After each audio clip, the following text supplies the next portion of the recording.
이번 시간은 통계에서 가장 중요한 파트 중 하나죠. 정규분포에 대해서 배워보도록 하겠습니다. 정규분포, 표준 정규분포 두 가지에 대해서 익혀보도록 하죠. 자, 첫 번째 정규분포부터 출발하겠습니다.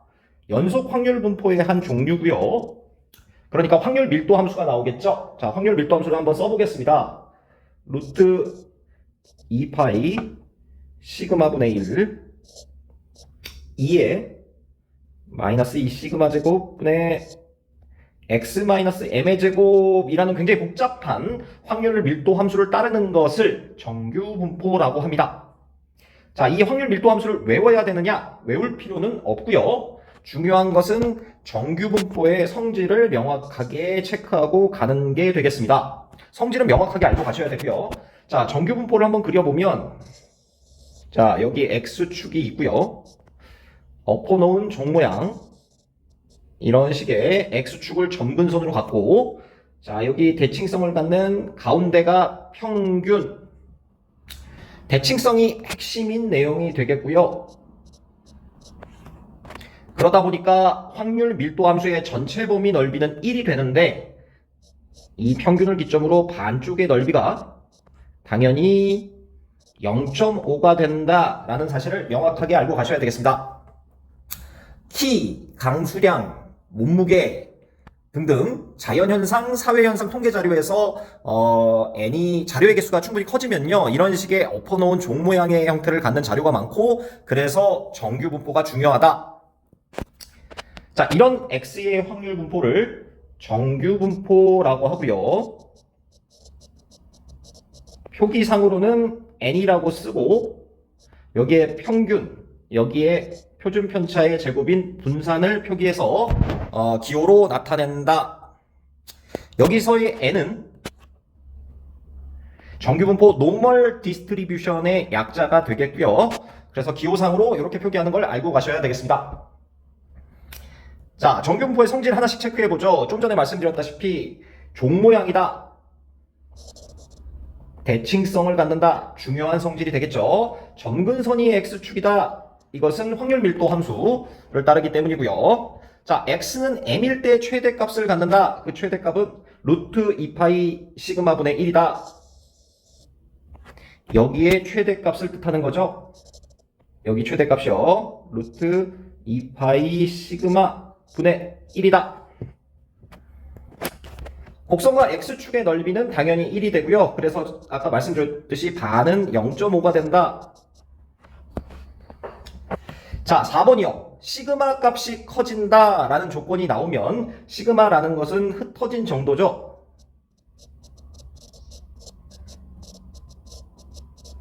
흩어진 정도가 커지면 그래프 모양이 어떻게 될까요? 여기 눈여겨서 좀 봐주시고요. 일단 x축 그림을 그리고요.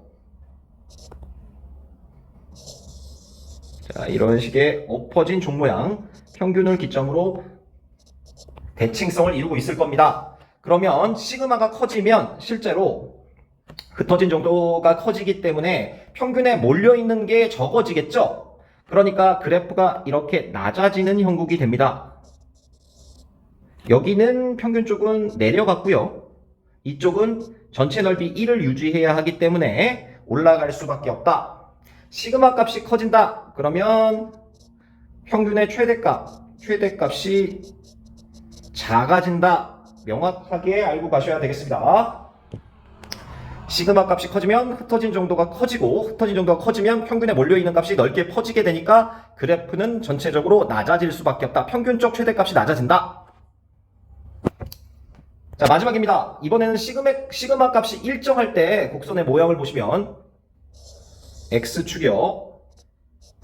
시그마가 일정하면 그래프 모양이 같게 되고요. 자, 이런 식이요. 모양은 같지만 가운데 있는 평균값이 m1, m2로 달라질 수밖에 없다. 이렇게 성질은 명확하게 체크를 하고 가시기 바랍니다. 자, 여기까지 잠깐 필기하고 가시죠. 넘어갈게요. 간단한 문제 풀어보면서 정규분포의 성질 체크해 보도록 하겠습니다. 자, 문제 보시면 확률 변수 x가 정규분포, 자, 여기 기호가 빠졌죠? 하나 적어 넣어 주시고요. n이라고 표기를 하고요. 평균과 분산을 써서 이런 기호로 나타낸다. 자, 다음 중 옳은 것은 물어보고 있습니다. 자, 첫 번째 질문. 평균을 기점으로의 확률과 작을 때의 확률과 평균보다 큰 확률은 대칭성에 의해서 0.5가 된다. 맞는 지문이 되겠죠? 자, X축이 있고요. 엎어놓은 대칭형의 종모, 다시 그리겠습니다. 엎어놓은 대칭형의 종 모양을 그려주시고요. 대칭성을 갖다 보니까 M을 기점으로 반쪽의 넓이는 0.5가 될 수밖에 없다. 자, 두 번째요. 자, 확률 밀도 함수 fx가 f는 m 플러스 x는 f m 마이너스 x와 같다. 자, 이거는 x는 m 대칭이라는 소리죠. 지금 보시다시피 x는 m에 대해서 대칭성을 이룬다. 정규 분포의 가장 중요한 성질이 되겠습니다. 자, 세 번째요. x1, x2의 대소관계가 있을 때, 자, 한번 그려보죠. x축이 있고요. 이런 식이요. 여기가 x1이고, 여기가 x2라고 한번 해보죠. 지금 문제 지문에선 x1과 x2 사이에 확률을 구해라 라고 하고 있고, 지금 여기 넓이를 물어보는 거죠. 그러면 x2까지의 넓이에서 x1까지의 넓이를 빼주셔야 되지 않을까요? 여기다 덧칠해보면 x2까지의 넓이요. 여기가 되고요. x1까지의 넓이는 여기가 되겠네요. 두 개를 빼줘야지 넓이가 구해진다. 그런데 순서가 잘못됐죠? 지금 여기가 x2, x1이 되면 맞는 지문이 되겠습니다. 틀렸다. 위에 건 맞았고요. 자, 리을입니다.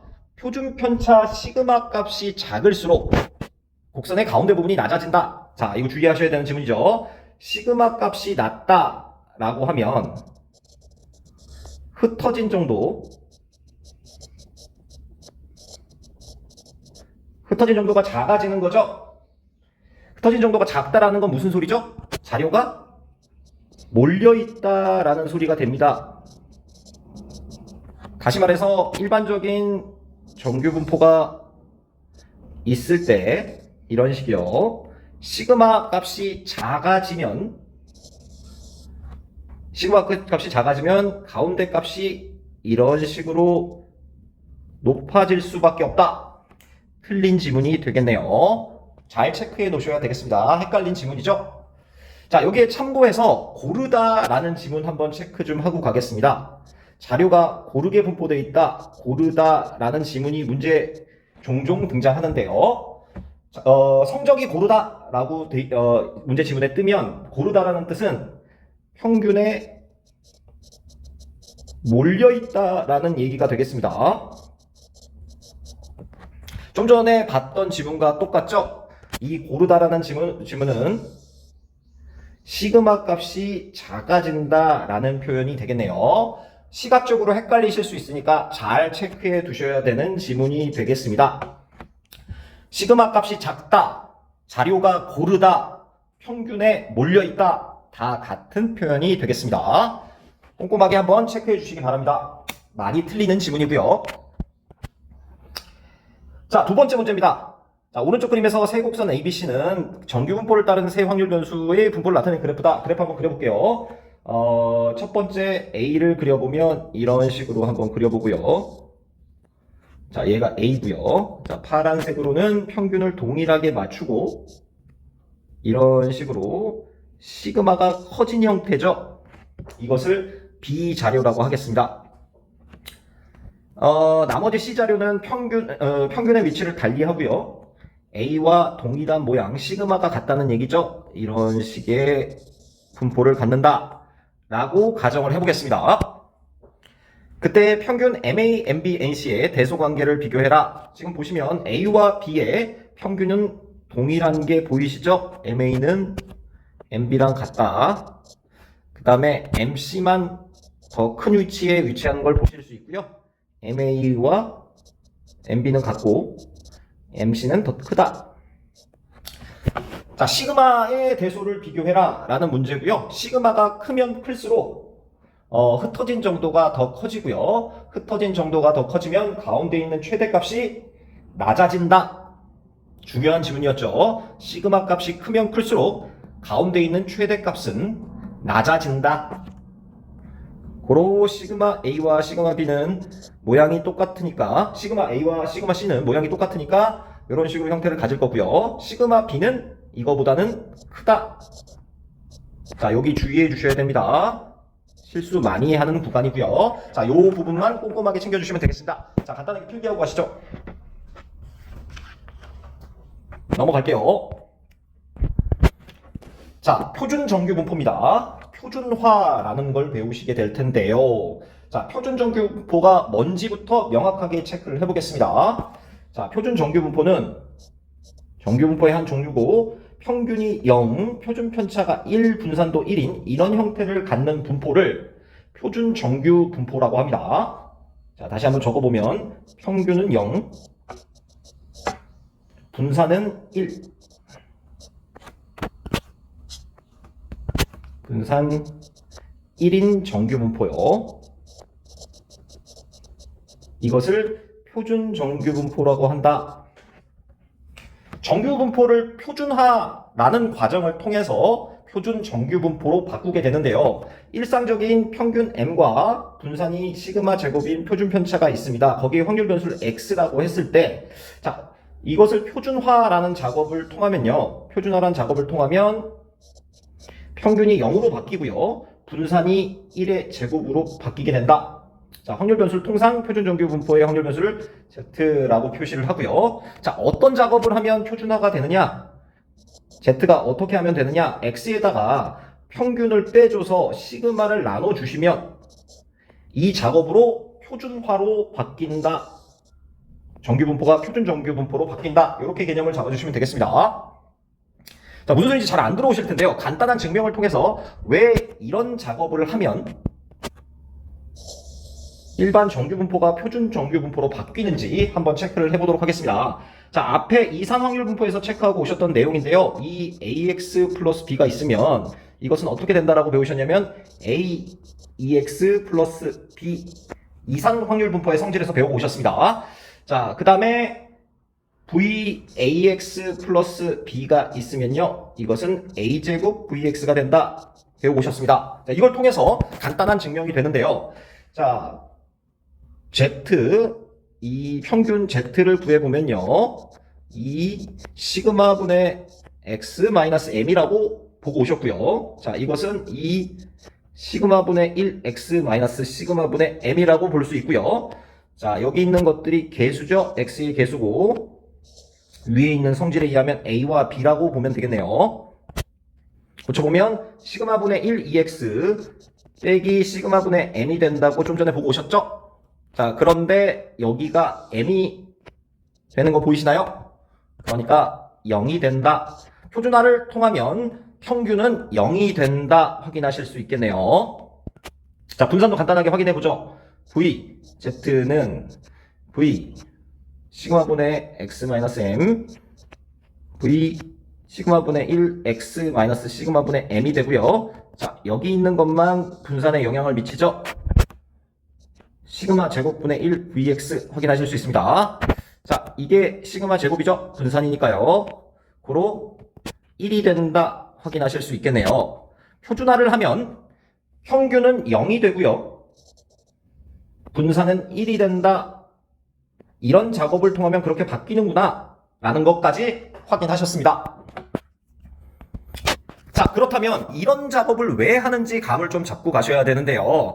가장 쉽게 볼 수 있는 표준화의 예가 여러분한테 익숙한 표점, 표준 점수가 되겠습니다. 표준 점수라는 것을 성적표에서 확인하신 적이 있을 텐데요. 특히 모의고사요. 표준 점수를 하는 이유는 선택 과목 때문에 그렇죠. 선택 과목에서 동일한 점수를 받았더라도 어떤 과목이 더 잘 봤을 수 있고요. 못 봤을 수도 있어서 그것을 한 기준으로 옮겨서 비교할 필요가 있다 라는 게 되겠습니다. 자, 표준화하는 이유 좀 체크를 하고 가볼까요? 확률을 쉽게 구할 수 있다. 이것은 표준 정규 분포표라는 걸 보시게 될 거고요. 두 번째, 다른 집단의 같은 성격의 확률 변수를 비교할 수 있다. 선택 과목들을 누가 더 잘 봤는지 비교해 볼 수 있다 라는 얘기가 되겠네요. 표준 점수를 예로 들었고요. 구체적인 예들은 문제들을 풀면서 차차 익혀 나가도록 하겠습니다. 뒤에 문제에서 표점에 관련된 문제 하나 실어놨고요. 여기까지 간단하게 필기하고 넘어가시죠. 넘어갈게요. 자, 좀 전에 말씀드렸던 표준화를 하는 이유를 실어놓은 문제가 되겠습니다. 한번 보도록 하죠. 깨당고등학교 3학년 학생들의 국어, 수학, 영어 시험 성적을 나타내 놨습니다. 평균과 표준 편차 등을 실어놨고요. 지훈이의 성적이 나와 있네요. 성적 체크해볼까요? 70점 국어는, 수학은 62점, 영어는 65점을 받았습니다. 근데 어떤 과목을 잘 봤는지 서로 비교를 해보고 싶다라는 얘기고요. 문제 보면 지훈이보다 국어, 수학, 영어 성적이 좋은 학생의 비율을 ABC라고 할 때 ABC의 대소관계를 구해라 라고 하고 있습니다. 자, 이것을 어떻게 구하는지 한번 보시죠. 자, 표준화라는 작업을 하게 될 텐데요. 일단 국어부터 해볼까요? 국어를 A, 수학을 B, 영어를 C라고 한번 해보겠습니다. 자, 여기서의 확률 변수를 XA, XB, XC라고 하고요. 첫 번째 국어부터 살펴볼까요? 국어는 정규분포 평균 65,10의 제곱을 따르고 있는 상태. 수학은 52,16의 제곱을 따르고 있는 상태고요. 영어는 56,12의 제곱을 따르는 정규분포를 따르고 있죠. 정규분포를 따른다 문제 지문에 나와 있고요. 자, 그래서 문제 점수들을 표준화 한번 해보겠습니다. 첫 번째, 국어 성적은 70점이고요. 수학 성적은 62점, 영어 성적은 65점인 상황입니다. 자, 이것을 표준화를 한번 해보면요. 70에서, 자, 표준화식 한번 체크하고 갈까요? Z는 XA에서 평균을 빼준 다음에 시그마를 나눠준다. 이렇게 배우셨죠? 자, 그래서 ZA를 한번 구해보겠습니다. ZA는 70에서 65를 뺀 다음에 10을 나눠준다. 나눠보면 0.5라는 사실을 알 수 있고요. ZB는 62점을 받았죠? 62점에서 52 평균을 빼주고요. 16을 나눠준다. 자, 연산해보시면 0.625 나올 겁니다. 자, ZC요. 65점을 받았고요. 56점 평균에다가 12를 나눠준다. 연산해보시면 0.75라는 것을 알 수 있습니다. 자, 표준 정규분포 그래프를 한번 그려보면요. 자, 이런 식의 분포를 갖고요. 자, 여기 평균이 0으로 맞춰진 상태죠. ZA의 위치부터 ZB, ZC의 위치를 다 나타내보면 여기가 ZA, 여기가 ZB, 점점점 배수관계가 커지니까 이렇게 표시할 수 있겠죠. 이 밑에다가 값을 좀 적어볼까요? 0.5, 0.625, 그 다음에 마지막으로 0.75가 ZC가 되겠죠. 자, 이쯤이라고 할 수 있습니다. 자, 그러니까 이 표준 정규분포 표에 의하면 ZC, 다시 말해서 영어 성적이 가장 상위권에 위치함을 보실 수가 있고요. 수학 성적, 국어 성적 순으로 위치가 이렇게 나타나는 걸 볼 수 있습니다. 여기가 평균이니까요. 평균보다 위쪽에 나타나는 걸 확인하실 수가 있죠. 그러니까 최종적으로 성적이 좋은 학생의 비율, 지훈이보다 성적이 좋은 학생의 비율은 A에서 성적이 더 좋은 애들이 가장 많겠죠. A, B, C 순서가 될 것이다. 확인하실 수 있겠네요. 자, 여기까지 표준정규분포표까지 진행을 했고요. 기본적인 필수 유형들 문제는 다음 시간에 다뤄보도록 하겠습니다. 자, 여기까지입니다. 고생하셨습니다.